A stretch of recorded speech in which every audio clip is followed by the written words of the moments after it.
आज सावन का सोमवार शिव महापुराण की पवित्र कथा अपने अपने घरों में बैठकर ऑनलाइन शिव महापुराण की कथा को हृदय से बाबा को विनती प्रार्थना। जितने भी आस्था चैनल पर कथा सुन रहे हैं, जितने फेसबुक यूट्यूब पर कथा सुन रहे हैं, जितने अपने अपने मोबाइल पर सोशल मीडिया में कथा सुन रहे हैं, हमारे को लगता है कि उनको भी नहीं मालूम होगा कि सावन के सोमवार की इतनी महत्वता क्यों है, किस लिए सावन के सोमवार की महत्वता इसलिए है कि भगवान देवाधिदेव महादेव का विवाह, आपका विश्वास, आपकी दृढ़ता, आपकी लगनता, आपकी एकाग्रता भगवान को चाहिए। और जिसने भगवान को राग से नहीं अनुराग से निभाना, उसको प्रसन्न करना प्रारंभ कर दिया, शिव को सामने एकदम प्रकट पाओ सामने। आज आप और हम सावन के महीने में जो बहुत एक लोगों का हुजूम देखते हैं, भीड़ देखते हैं, तो जितने भी भीड़ में लोग खड़े हैं उनको एक बात का स्मरण होना चाहिए कि आप उसके मंदिर में खड़े हो जिसको आडंबर पसंद नहीं, आप उसके शिवालय में खड़े हो जिसको दिखावा पसंद है, आप उसके सम्मुख में खड़े हो जिसको किसी वस्तु का मोह नहीं है। मोह होता तो सोने की लंका रावण को नहीं देते, मोह होता तो माता लक्ष्मी की मां ख्याति देवी भगवान शंकर के साथ लक्ष्मी जी का विवाह करना चाहती, पर भगवान शिव ने मना कर दिया कि मैं लक्ष्मी से विवाह नहीं करूंगा। कि मोह होता तो लक्ष्मी से विवाह होता, सोने का महल होता, मोह होता तो कुबेर को जो धन दिया वो सारा धन शिव का होता। पर भगवान शंकर मोह को त्यागे हैं, काम को जलाकर भस्म करने वाले हैं, आसक्तियों से दूर है, तृष्णा वासना ये सब मेरे शिव से बहुत दूर है, ये उनके पास है ही। और शायद इसीलिए शंकर की भक्ति करने वाले को सबसे पहले शंकर भगवान खूब परखते हैं। एक एक रिश्तेदार को परखा देगा मेरा शंकर भगवान, एक एक व्यक्ति को परखा देगा शिव।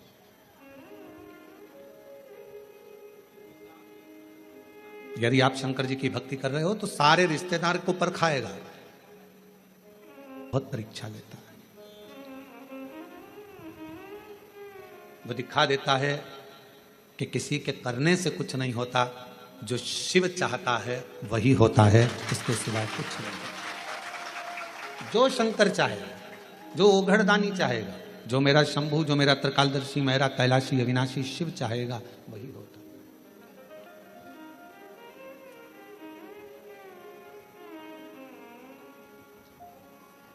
लाख कोई बुरा चाहे तो क्या होता है, वही होता है जो मेरा महादेव महाकाल चाहता है, वो चाहेगा।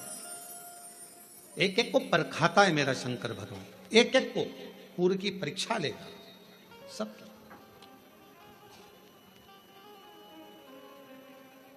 और वो देखेगा कि आप कितने मेरे अधीन हो, आपका समर्पण मेरे प्रति कितना है, आप कितने मेरे अधीन हो, कितना समर्पण है, कितना भजन करते हो, कितना स्मरण करते हो, कितना कीर्तन करते हो, कितना मंत्र जाप करते हो, वो देखेगा, वो चेक करेगा। और कितनी सुंदर बात कही हमने पहले भी कथा में कही, आज फिर ऑनलाइन महापुराण कथा से सावन के महीने की सोमवारी पर फिर कहते हैं, अगर शंकर जी का मंदिर तुम जा रहे हो, शिव जी पे जल चढ़ाने के लिए जा रहे हो, तो निवेदन है बीच में तुम्हारी मौसी, काकी, मामा, फूफा, सहेली, रिश्तेदार का नातेदार, बेस्ट फ्रेंड किसी का भी घर पड़ जाए, शंकर के मंदिर जाते समय और शंकर के मंदिर से वापस घर आते समय किसी के दरवाजे पर मत रुको, सीधे अपने घर पर ही रुको। उसका कारण क्या है? आपको मालूम होगा कि ये सोमवार का दिन, सावन के महीने का सोमवार इतना प्रसिद्ध क्यों है, श्रावण के महीने के सोमवार का इतना महत्व क्यों होता है? उसका एक कारण है, सावन के सोमवार का इतना महत्व क्यों है? सारे सोमवार होते हैं, सारे श्रावण सोमवार का दिन होता है, सारे सोमवार मान्य होते हैं, पर सावन के सोमवार की इतनी महत्वता क्यों है? किस लिए? और शायद हमको लगता है कि जितने भी आस्था चैनल पर कथा सुन रहे हैं, जितने फेसबुक यूट्यूब पर कथा सुन रहे हैं, जितने जितने अपने अपने मोबाइल पर सोशल मीडिया में कथा सुन रहे हैं, हमारे को लगता है कि उनको भी नहीं मालूम होगा कि सावन के सोमवार की इतनी महत्वता क्यों है, किस लिए? सावन के सोमवार की महत्वता इसलिए है कि भगवान देवादिदेव महादेव का विवाह ख्याति देवी लक्ष्मी जी से करना चाहती थी, पर माता लक्ष्मी ने, भगवान शिव ने माता लक्ष्मी का चेहरा देखा, पढ़ लिया कि ये तो भगवान नारायण के स्नेह है, और भगवान नारायण लक्ष्मी जी से विवाह करना चाहते। और दोनों के विवाह की बात भगवान देवादिदेव महादेव ने माता ख्याति देवी से कह दी कि इनका विवाह कर दो। अब माता लक्ष्मी जी ने बड़ा निवेदन करा, आपने हमारा विवाह भगवान नारायण के साथ में कर दिया, हमारे मन की बात को रख लिया, बड़ी कृपा करी भोले बाबा, मेरा मन है मैं आपके चरणों की सेवा करूं, मुझे कोई सेवा आपकी बताओ। शिव मंदिर में कभी भी जाकर पंडित जी से मत पूछना कि यहां की कोई सेवा मुझे बताओ। भगवान के अन्य मंदिर होंगे तो वहां जाकर पूछना, देवी जी के मंदिर में यहाँ सेवा बताओ, राम जी के मंदिर में पूछना यहाँ सेवा बताओ, भगवान कृष्ण के मंदिर में पूछना हमारे लिए कोई सेवा बताओ, भगवान दत्त के मंदिर में पूछना हमारे लिए सेवा बताओ। सारे मंदिरों में जाकर कहना कि हमारे लिए सेवा बताओ, और शिव जी के मंदिर में जाकर मत कहो कि हमारे लिए सेवा बताओ। वहां तो झाड़ू उठाओ, सेवा में लग जाओ, वहां तो निर्माल्य पड़ा है उसको उठाओ, विसर्जन में ले जाओ, वहां पोछा उठाओ, पोछा लगाना प्रारंभ कर दो, शिव जी का श्रृंगार करना प्रारंभ कर दो, शिव जी का सुंदर स्नान कराना प्रारंभ कर दो। शिव मंदिर में सेवा पूछी नहीं जाती, सेवा करी जाती है।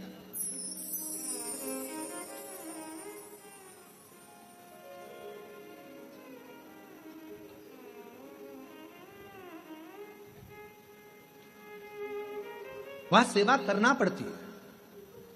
एक राज सिंहासन पर बैठने पर, एक कुर्सी पर बैठने पर, एक पद पर बैठने पर आपका कर्तव्य है कि आप बीच राह में से निकल कर जा रहे हैं, राज्य में से निकल कर जा रहे हैं, कोई दुखी आपको दिख रहा है, कोई गलत कार्य हो रहा है, आप अच्छे सिंहासन पर बैठे हैं, पद पर बैठे हैं, कुर्सी पर बैठे हैं, प्रतिष्ठा में बैठे हैं, आपकी बात दुनिया मानती है, तो आप उस गलत चीज को, गलत काम को हटाकर कुछ अच्छा कर सकते हो। आपको करना है, आप सेवा के लिए तत्पर रहें।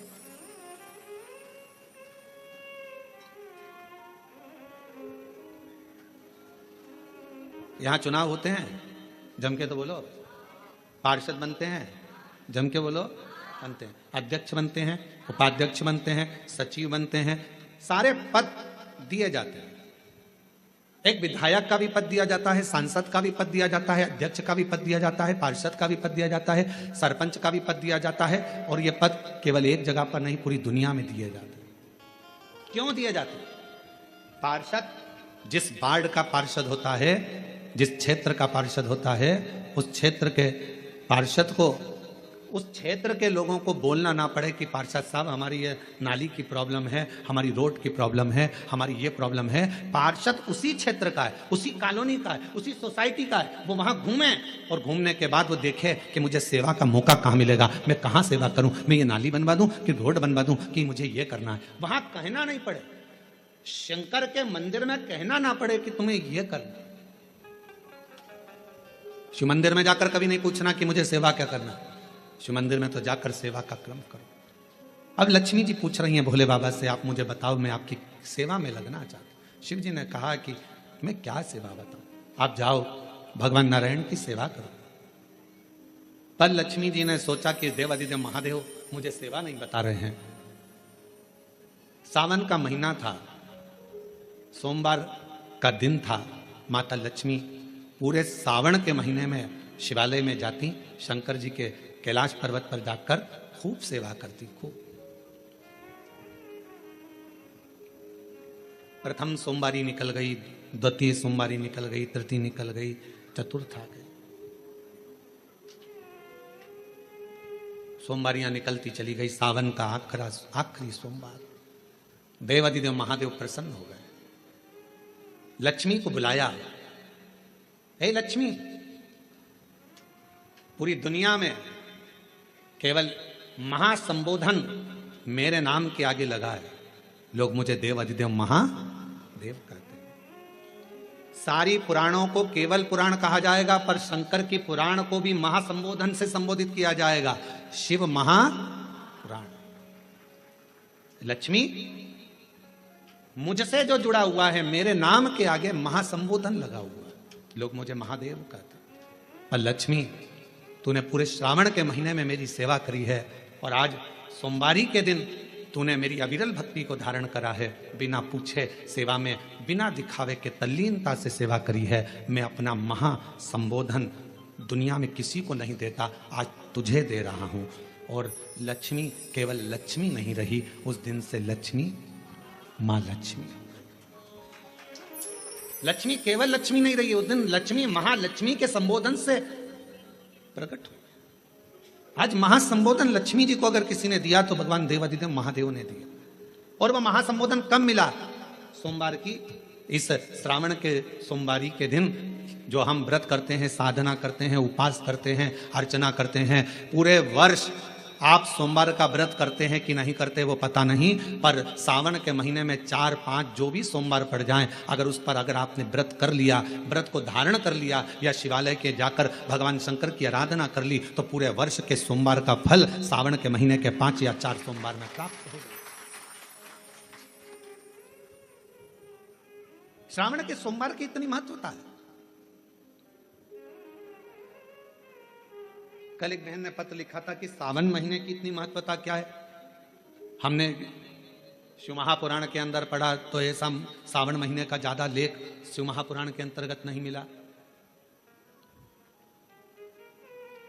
श्रावण महीने की इतनी प्रबलता क्यों मानी गई?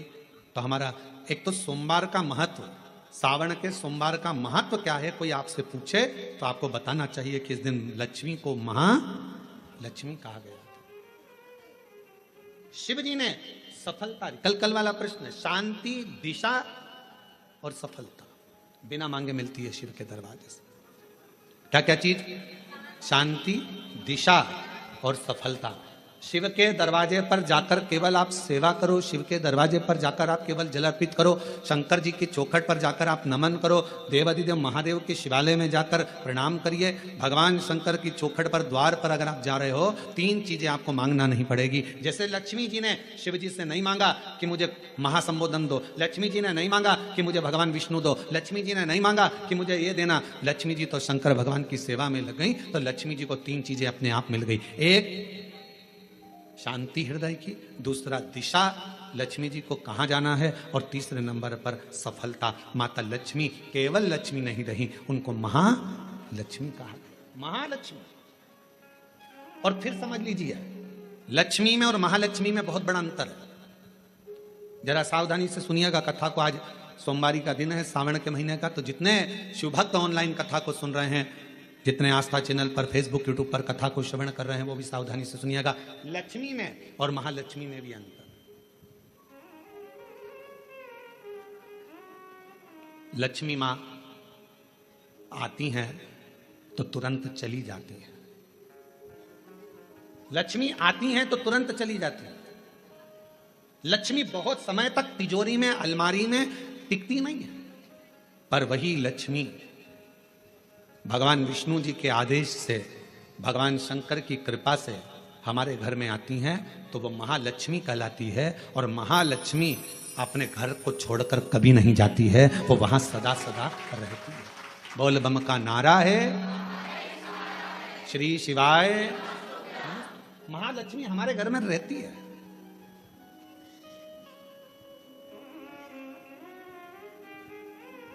शंकर जी के मंदिर में अगर आप 1 लोटा जल चढ़ाने जा रहे हो, बड़े दुखी हो, तकलीफ में हो, पैसा नहीं है, धन नहीं है, वैभव नहीं है, सोमवार के दिन आप जल चढ़ा रहे हो, तो माता लक्ष्मी को भगवान शंकर ने यह वचन दिया है, वर दिया है कि लक्ष्मी, अगर तू मुझे मेरे मंदिर में आई है तो मैं तुझसे बस केवल, तू कहती है सेवा सेवा, तो तुझसे मांगता हूं, जो मेरे मंदिर में जल चढ़ाने आए, लोटा भरकर जल चढ़ाकर उसका जो लोटा है, उसका जो पात्र है, उसका जो कलश है, वो खाली हो जाएगा। उस समय वो खाली अपने भवन की ओर ना जाए, उसमें लक्ष्मी स्वयं बैठकर उसके दरवाजे तक जाए। शंकर मंदिर में कई लोग कहते हैं, गुरुजी अगर कोई खाली बर्तन सामने से आता है तो वो तो अपशगुन होता है।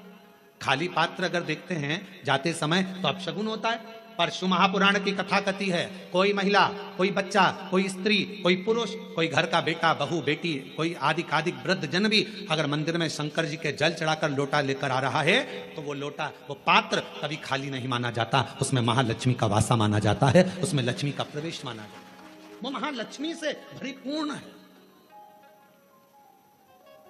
क्यों? तो आप लोगों को बार बार कहते हैं कि वहां से आओ तो थोड़ा सा पानी लेकर आना, अपने घर में छिटना, क्योंकि इसमें महालक्ष्मी विराजमान हो जाती है। महालक्ष्मी,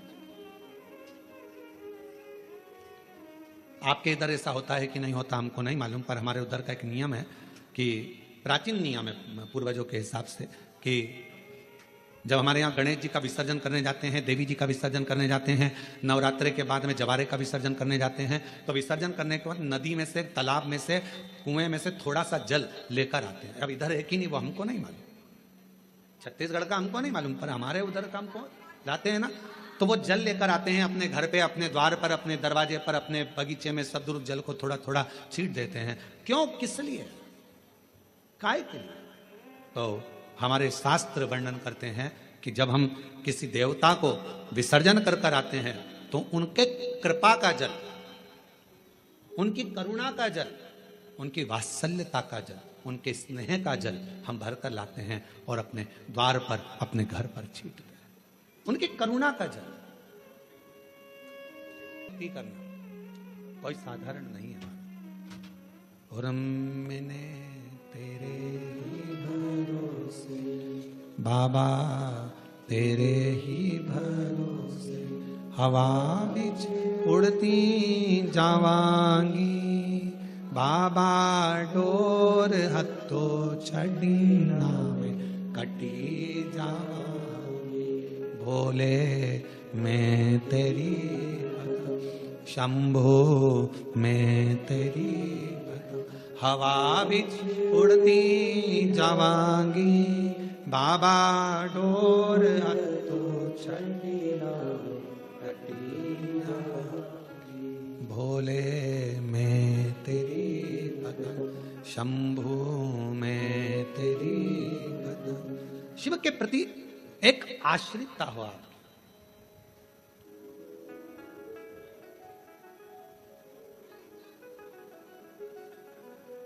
हमें अपने घर में केवल लक्ष्मी नहीं, हमें अपने घर में क्या बुलवाना है? महालक्ष्मी, जो टिके, रुके, रहे और जिनकी करुणा, जिनका आशीर्वाद, जिनकी कृपा की दृष्टि हम पर बनी रहे, जिनकी करुणा की दृष्टि हम पर बनी रहे, जिनकी दया की दृष्टि हम पर बनी रहे। लोग कहते हैं सोमवार, सावन का सोमवार, हमने शिवपुराण में पढ़ा, सावन के सोमवार का हमें इतना मिला नहीं, हमें इतना प्राप्त नहीं हुआ, हमें इतना देखने को नहीं मिला, हमें इतना सुनने को नहीं मिला, हमें इतना देखने को, श्रवण करने को नहीं मिला। निवेदन है। अब कोई पूछे कि श्रावण का इतना महत्व क्यों है?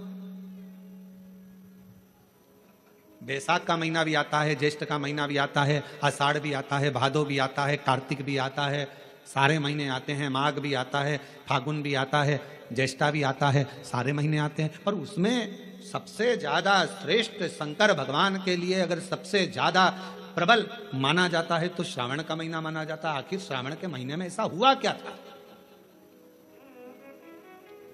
श्रावण के महीने में इतना जरूर हुआ कि मंथन हुआ, मंथन में जो विष निकला भगवान शंकर ने पिया और देवताओं ने जल अभिषेक करा, तो ये तो है। पर श्रावण के महीने की महत्वता, एक महीने की महत्वता इतनी कैसे? कहा शिव महापुराण में वर्णन आता है, सृष्टि की रचना प्रारंभ हुई,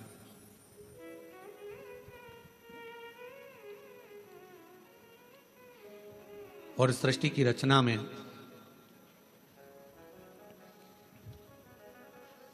जब सृष्टि की रचना हो रही थी, सृष्टि की रचना में दक्ष प्रजापति के साथ में माता प्रसूति का विवाह हुआ,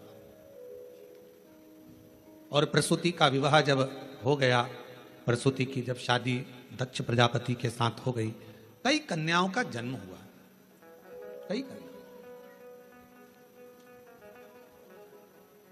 बेटों का भी जन्म हुआ, कन्याओं का भी जन्म हुआ।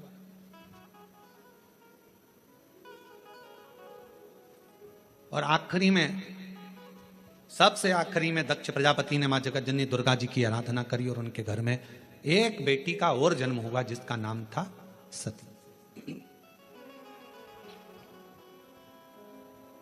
सती का विवाह हो गया शिव जी के साथ में।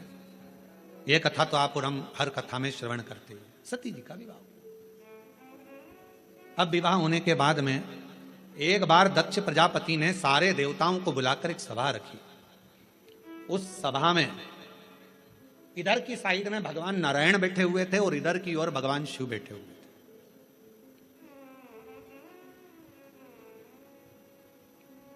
भगवान नारायण भगवान शंकर को देख रहे थे और शंकर भगवान नारायण को देख रहे थे। अब दुनिया वालों को कौन समझाए कि भगवान नारायण अगर सबसे ज्यादा प्रेम, सबसे ज्यादा अगर विश्वास और सबसे ज्यादा दृढ़ता और सबसे ज्यादा मेरे नारायण के दिल में अगर कोई बसे हुए हैं तो वो भगवान शंकर बसे हुए हैं, भगवान शिव बसे। और शिव जी से शंकर भगवान के हृदय में अगर कोई बसा हुआ है, शिव जी के हृदय में, शंकर भगवान के दिल में, शंकर भगवान के हृदय में, शंकर भगवान की चित्तवृत्ति में अगर कोई बसा हुआ है तो वह भगवान नारायण बसे। नारायण शिव के बिना नहीं और शिव नारायण के।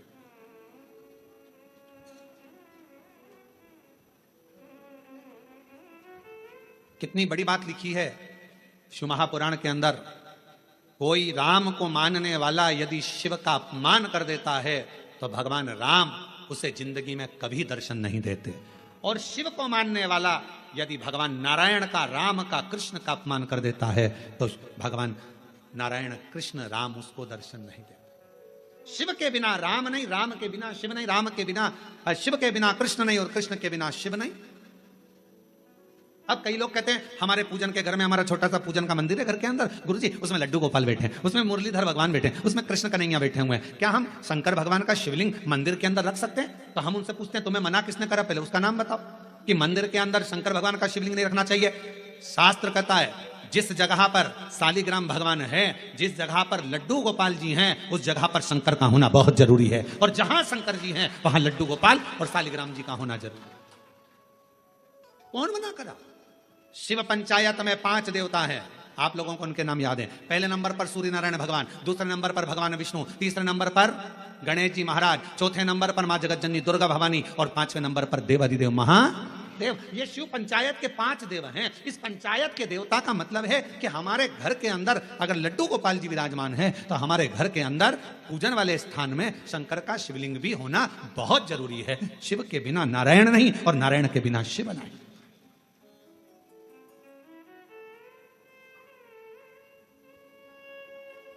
अभी श्रावण के महीने में हम रोज पाठ करते हैं। सुबह का समय पाठ करते हैं, फिर शाम के समय भी थोड़ा थोड़ा पाठ का जो सुबह पढ़ते हैं। तो आशीष जी बोले कि गुरुजी आप जो पाठ करते हैं उसमें से थोड़ा थोड़ा सा व्याख्यान सब जनमानस को मिले। तो अभी 2-4 बार से आप लोगों के पास आ भी रहा होगा पढ़ते हुए पाठ कि हम जो पढ़े वो आपके सामने हम उसको उंगली फेर कर बता देते हैं कि हमने शिव पुराण के इस पृष्ठ से ये बात को लेकर बोला है, उसका स्मरण। और जो लोगों को वो नहीं मिलता हो तो हमारी सोशल मीडिया पर आकर जो हम पाठ करते हैं उस पाठ की उंगलियां चलते हुए पूरा पाठ करते हुए बताते हैं कि श्री शिवाय नमस्तुभ्यम का, जल चढ़ाने का, जल पीने का, प्रसाद पाने का, शंकर जी का कौन सा शिवलिंग कब पूजना चाहिए, कौन से शिवलिंग का क्या अनुष्ठान हो सकता है, शंकर जी को क्या चढ़ाना चाहिए, वो सब उस पाठ में बता देते हैं। और पूरे सावन के महीने में आपको मिलेगा। प्रयास करेंगे कि पूरे सावन के महीने में आपको वो पाठ का छोटा छोटा अंश आपके पास तक पहुंचे। और यदि आपके पास पहुंचता है तो आप भी दूसरे तक पहुंचाने का प्रयास। कम से कम सावन के महीने में लोग उस महापुराण के अंश को पढ़ेंगे तो सही साथ स्मरण। शिव तत्व कह रहा है, भगवान शंकर का चरित्र कह रहा है कि नारायण के बिना भगवान शिव खाली हैं और शिव नारायण के बिना और नारायण शिव के बिना खाली, दोनों। बस इतना याद रखो, घर के अंदर जो शिवलिंग रहता है वो ज्यादा बड़ा नहीं होना चाहिए। अपनी हथेली पर अपने हाथ को रखो, अंगूठे को ऊंचा करो।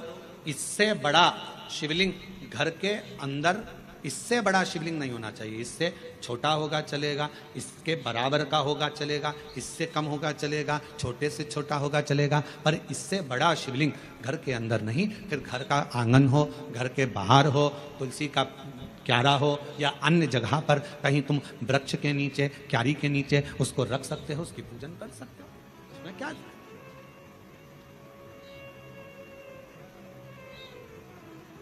फिर उसको बाहर रखना पड़ेगा। पर छोटा सा शिवलिंग है, बिल्कुल छोटा है, पारद का है, सोने का है, चांदी का है, पाषाण का है, नर्मदेश्वर है, काले पाषाण का है, लकड़ी का है, चीनी का है, दर्पण का है, कांच का है, जो भी शिवलिंग है वो आपके घर के अंदर विराजित है, वो आपके घर। अब इधर नारायण बैठे थे, इधर भगवान शिव। आज सोमवारी की कथा है और पूरी दुनिया के लोगों को यह कथा सुनना है कि सोमवार, और सोमवार का तो वर्णन आपको कर दिया, श्रावण भगवान शंकर को इतना प्रिय क्यों है। और लोग कहते हैं हमने पुराण में पढ़ा तो कहीं श्रावण का इतना बहुत सारा महत्व नहीं मिल पाया, पर इतना महत्व श्रावण का क्यों। पूरे महीनों में 12 माह में श्रावण की महत्वता इतनी क्यों। इधर मेरे नारायण, इधर मेरे भगवान शंकर, शंकर भगवान नारायण को देख रहे हैं, शंकर भगवान को नारायण, दोनों एक दूसरे को देख रहे हैं, दोनों के हृदय में एक दूसरे विराजमान है, एक दूसरे।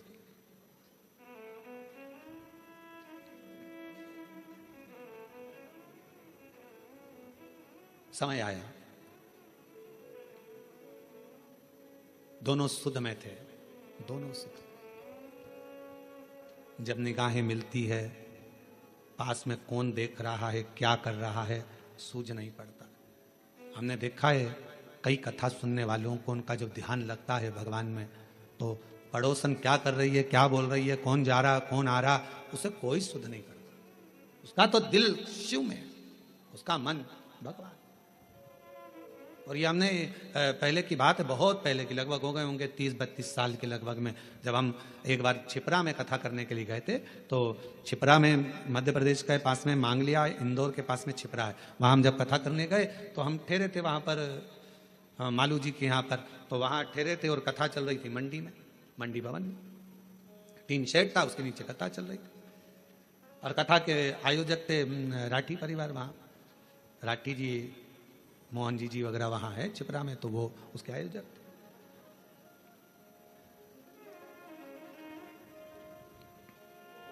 बेलपत्र देने का समय आया, एक जीजी आई, खड़ी हुई, और जो खड़ी हुई तो उसकी जो साड़ी में फाल लगी थी, ऐसी एक पट्टा लगा रहता है साड़ी के अंदर, वो फाल बाहर थी और साड़ी पूरी उल्टी थी।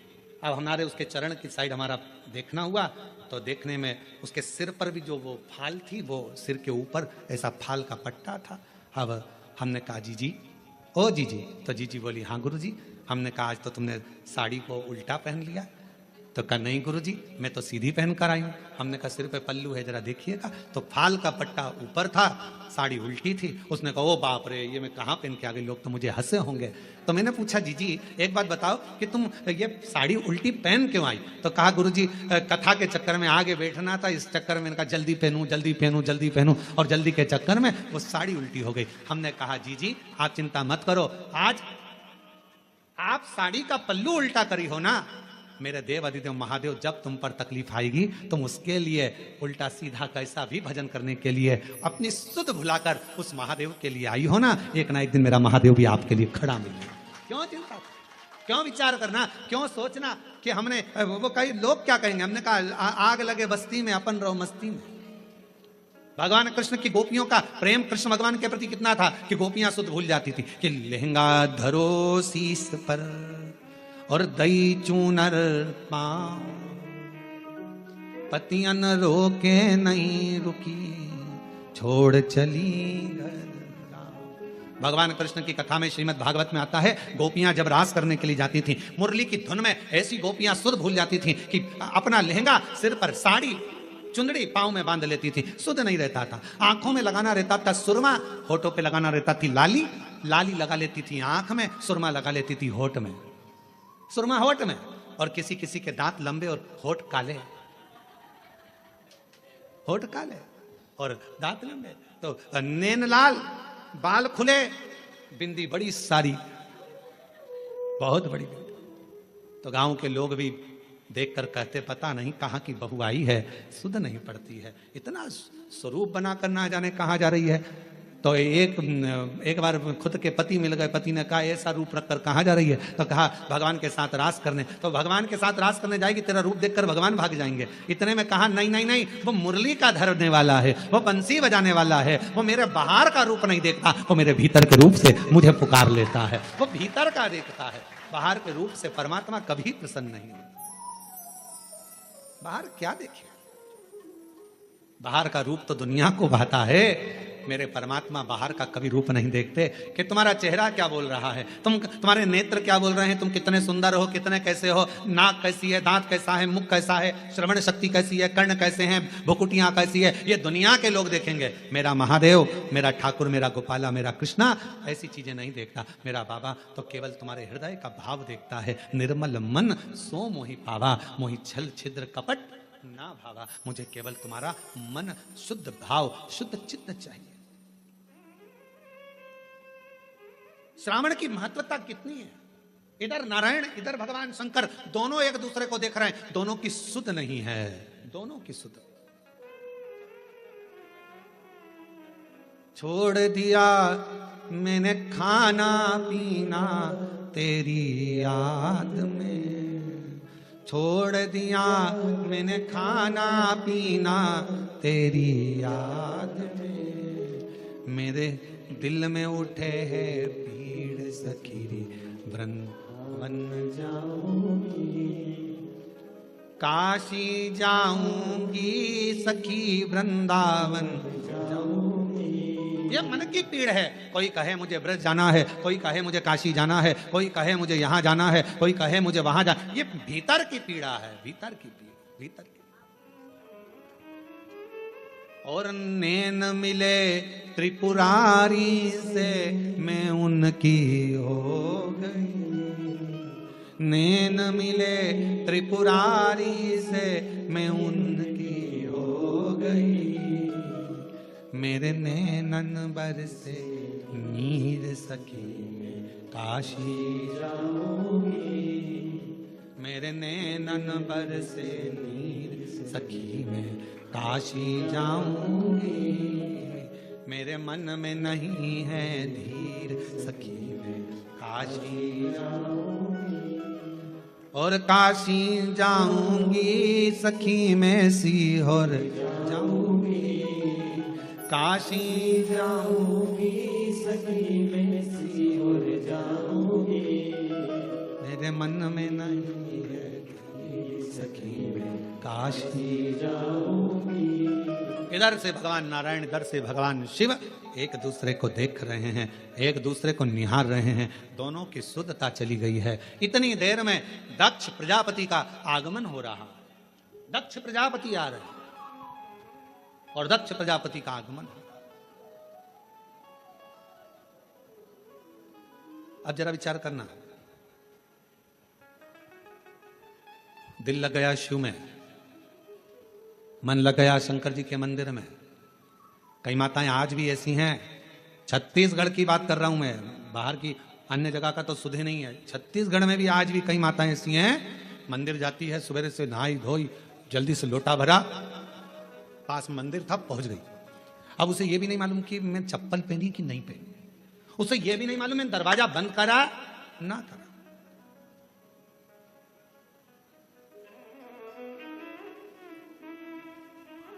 उसे सुध नहीं है इतना कि मैंने द्वार बंद करा कि ना करा, मैंने कुछ बंद करा, वो तो बस लोटा भरा पानी का, लाइट सब चालू कर दी, रसोई घर की पूरी लाइटें चालू कर कर, और फिर घर की बहुएं सुबह से, मम्मी तुम मंदिर जाती हो, पूरी लाइट चालू कर दी, पूरा घर का दरवाजा खुला छोड़ दिया, कोई घुस जाए तो, और तुमने पूरा खोल कर चल। आज भी कई माताएं छत्तीसगढ़ में, मध्य प्रदेश में, राजस्थान, गुजरात, पंजाब, हरियाणा, दिल्ली, कहाँ कहाँ का, उत्तर प्रदेश, ना जाने कहाँ कहाँ जितने शिव भक्त हैं, आज भी तुम्हारे साथ में ये हो जाता है कि तुम्हें शुद्ध नहीं रहती। चली लोटा भरा, पहुंच गई मंदिर में, और मंदिर में जाने के बाद ये भी नहीं देखती कि टाइम कितना हो रहा, समय, बस जल चढ़ाया, बैठी, श्री शिवाय नमस्तु, श्री शिवाय नमस्तु, श्री शिवाय नमस्तु, श्री शिवाय सुध नहीं, एक पत्र है, अच्छा है, देखिए क्या सुध बांध कर रखो, सुध।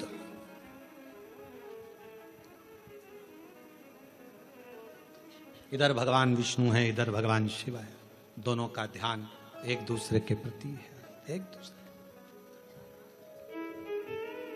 और शंभु शरण मांगू घड़ी रे घड़ी, दुख काटो दया करीन दर्शन। ओ शंभु शरण मांगू घड़ी रे घड़ी, दुख काटो दया करीन दर्शन। आपको केवल शिव की भक्ति पर ध्यान देना है, शंकर पर जैसे भगवान नारायण भगवान शिव पर, भगवान शिव भगवान नारायण पर ध्यान देना। एक बार भगवान के पास में 3 लोग गए, एक उद्योगपति, एक व्यापारी और एक चोर। तीनों भगवान के पास में गए, भगवान से कहा प्रभु हम तुम्हारी तपस्या कर रहे हैं, हमें वर दीजिए। भगवान प्रसन्न हो गए। शंकर जी ने पूछा मांग तुझे क्या चाहिए। सबसे पहले उद्योगपति हुआ, उद्योगपति से पूछा तुझे क्या चाहिए, बोल। 90 करोड़ रुपए दे दो मुझे प्रभु, 4 गाड़ी, 2 बंगले, 10-20 फैक्ट्रियां दे दो प्रभु। शिव जी ने कहा तथास्तु, 90 करोड़ तुझे दिए। अब व्यापारी से कहा तू मांग। व्यापारी कहने लगा जो इसने मांगा वही मुझे दे दो प्रभु। शंकर भगवान ने कहा दिए 90 करोड़ तेरे को भी दिए। अब तीसरे नंबर पर चोर आया, तू मांग। चोर कहने लगा इन दोनों का एड्रेस दे दो प्रभु।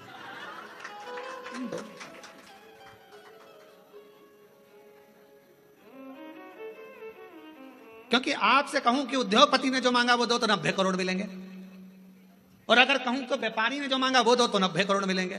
इसलिए कृपा करो दोनों का एड्रेस दे दो। चोर बोला दोनों का एड्रेस मुझे दे।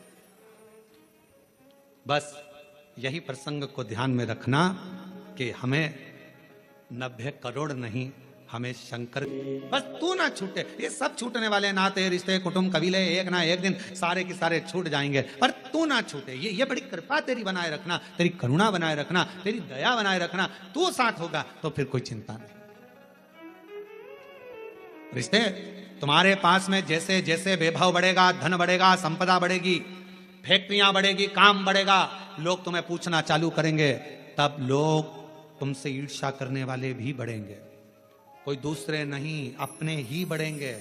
खूब कहेंगे ये चलिए अकड़ के देखो तो कितनी अकड़ में रहती है, भले बेचारी जैसी रहती थी वैसी रह रही है। फिर भी लोग कहेंगे अकड़ में रहती है। 2-4 फैक्ट्री खुल गई तुम्हारी, 1-2 राइस मिल खुल गई, ये खुल गया वो खुल गया, 2-4 बंगले बन गए, तो लोग कहेंगे बताओ पहले तो कैसे कैसे मिलते थे, आजकल तो मिलते ही नहीं। अरे भाई जब इतनी फैक्ट्रियां, कामकाज बढ़ा है तो काम बढ़ा है तो समय कहां मिलेगा। पहले की बात दूसरी थी, फ्री थे तो मिल लेते थे, उसमें क्या दिक्कत। इसमें अकड़ की कौन सी बात है। पर दुनिया की रीत है, वो दुनिया में दोष देखते हैं। शिव जी और भगवान नारायण दोनों एक दूसरे को देख रहे थे। सावन की महत्वता क्यों है ये शिव महापुराण की कथा कर रही है।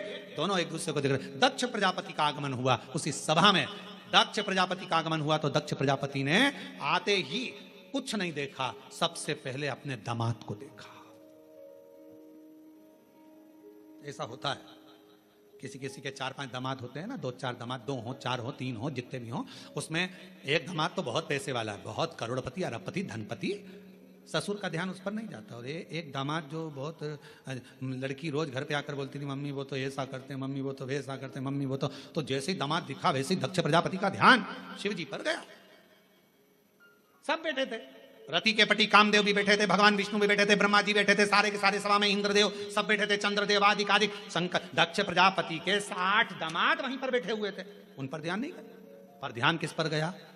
भगवान विष्णु भी सुध में थे, उन्होंने भी प्रणाम नहीं करा था। शंकर भगवान नारायण की सुध में थे, उन्होंने प्रणाम नहीं करा, और उनका ध्यान किसी पर नहीं गया और शंकर जी पर गया। ये दुनिया की रीति है, नियम है। दुनिया के लोग आप पर बड़ा ध्यान रखते हैं, बड़ा। खुद क्या कर रहे हैं उससे मतलब नहीं है, पर तुम क्या कर रहे हो उससे मतलब। जो जितना बढ़ता चले जाता है उतना कैमरे की निगाह में आता चले जाता है। पूछना किसी से, पूछो किसी से। हाँ, तुम्हारे बीच में महापौर जी बैठी, इन्हीं से पूछ लो। हाँ, इनसे ही पूछ लो। चुनाव नहीं लड़ा था उससे पहले ये कहीं पर भी चले जाएं, कहीं पर भी आ जाएं, कैसे भी बैठ जाएं, कैसे भी खा ले में, कैसे भी रह ले में, पर जब महापौर बन गए तो फिर थोड़ा कोई शब्द भी बोलना है तो बड़ा सोच कर बोलना पड़ेगा, नहीं तो मीडिया बहुत ध्यान रखना पड़ता, बहुत स्मरण। कोई सोशल मीडिया पर ये ना आ जाए, कोई बात ना आ जाए, कोई बात ना आ जाए। अब हम तो इतनी छाट छाट कर, बड़ी मुश्किल से सोच सोच कर, विचार कर कर, पूरी पुराणों को पढ़कर कथा लेकर आते हैं और उसको यहां बांचते हैं, तो भी लोग बैठे बैठे यही सोचते रहते हैं इसमें गलती कौन सी निकालना है। आज महाराज कुछ बोलेगा तो मैं उसमें गलती निकाल लूंगा, गलती निकाल लूंगा तो पुतले जलाऊंगा। अब उनको लगता है पुतला जलाने से महाराज अच्छा हो जाएगा। अरे भाई, गलती करना मनुष्य का काम है और माफ करना उस परमात्मा का काम है। अगर मानव गलती नहीं करेगा तो कौन करेगा? कौन करेगा?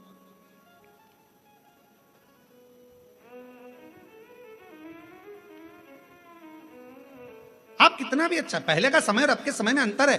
एक पार्षद भी अगर बेचारा चुनाव लड़ता है, भले वो पार्षद है, पर पहले इधर उधर चले जाता था, मिल लेता था, जुलता और कुछ भी बोल देता था। अब उसको भी सोचना पड़ता है, क्योंकि बोलूंगा पद है, प्रतिष्ठा है, बोलूंगा कुछ ना कुछ हो जाएगा। अध्यक्ष हो गया, उसको सोच कर बोलना पड़ता है। अगर समाज का कोई अध्यक्ष बन जाता, कोई अग्रवाल समाज का बन गया, कोई खंडेलवाल समाज का, कोई साहू समाज का, कोई अन्य समाज का अध्यक्ष बन गया, उसको भी सोच समझ के बोलना पड़ता है, बहुत ध्यान रखना पड़ता है। उसी तरह पहले तुम बहू थी, कुछ भी बोल देती थी चल जाएगा, अब तुम्हारी बहू आ गई, तुम सास हो गई, 50 बार सोचना पड़ता है कि मेरे बोलने पर मेरी बहुओं पर क्या असर पड़ेगा।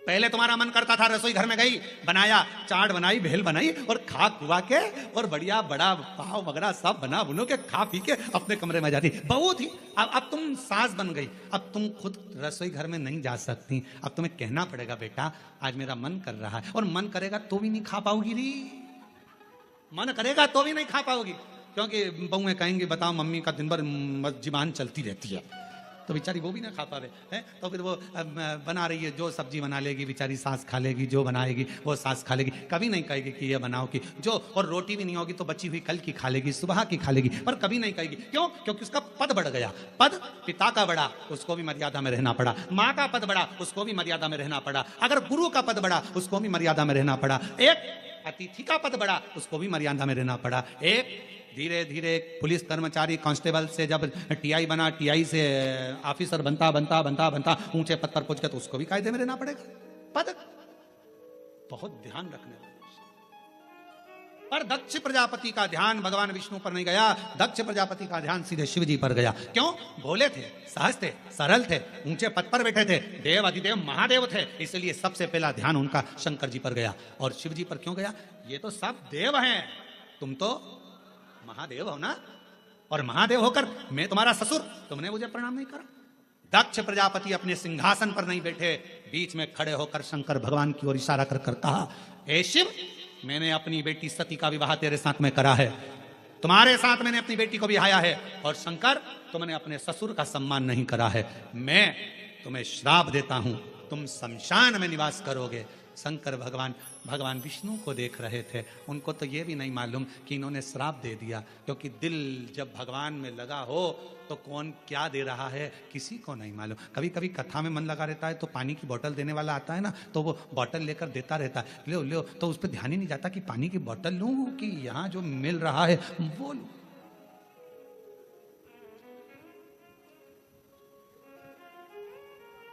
जो मिल रहा है, जितनी चीजें ब्रांडेड थी वो मरने पर काम नहीं आती। ब्रांडेड घड़ी मरोगे तब काम आएगी क्या? अरे बोल दो तो नहीं। ब्रांडेड सोफा, ब्रांडेड नेकलेस नहीं, ब्रांडेड गाड़ी नहीं, ब्रांडेड कपड़े नहीं, जो ब्रांडेड थी वो सब पड़ी रही। और रखना, पूरी ब्रांडेड चीजें मरने पर कोई काम नहीं आती, पर जब व्यक्ति मरता है उस समय पर जो भगवान ने दिया है निशुल्क फ्री, जिस पे ब्रांडेड नहीं भी लिखा है, गंगा का जल और तुलसी का दल मरने पर बहुत काम आता है। ब्रांडेड वस्तुएं एक ना एक दिन छूट जाती हैं। ब्रांडेड वस्तुओं का कोई मोल तत्व नहीं है, मृत्यु के समय पर सब पड़ी रह जाती हैं। पर जो मेरे देवादिदेव महादेव ने दिया, जो प्रबल है, जो प्रखर है, गंगा का जल संपूर्ण विश्व का कल्याण करने वाला है। गंगा का जल संपूर्ण जगत का उद्धार करने वाला है। गंगा का जल भगवान शिव के मस्तक का जल संपूर्ण ब्रह्मांड का कल्याण करने वाला है। वो भले उस पर कोई लेवल ना चिपका हो ब्रांडेड का, पर वो गंगा का जल जो भगवान शंकर के मस्तक का है, वो गंगा का जल जो भगवान विष्णु के चरणारविंद का है, वो गंगा का जल संपूर्ण जगत का कल्याण करने वाला है। कहते हैं गंगा माँ को अगर कोसों दूर बैठकर भी याद कर लिया जाए तो उस व्यक्ति को नरक नहीं भोगना पड़ता। वो गंगा का जल इतना कारगर होता है, वो गंगा का जल इतना प्रबल होता है। ब्रांडेड कपड़े, ब्रांडेड वस्तुएं, ब्रांडेड सामान सब पड़ा रह जाता है, पर वो गंगा का जल जिसको निःशुल्क मिल रहा है, पृथ्वी पर निरंतर बह रहा है, वो गंगा का जल मरते समय अगर मुख में आ गया, तुलसी का दल मुख में आ गया, तो तुमको फिर वापिस जन्म नहीं लेना पड़ता। स्वयं परमात्मा की शरणागति की ओर जीव चला जाता स्वयं।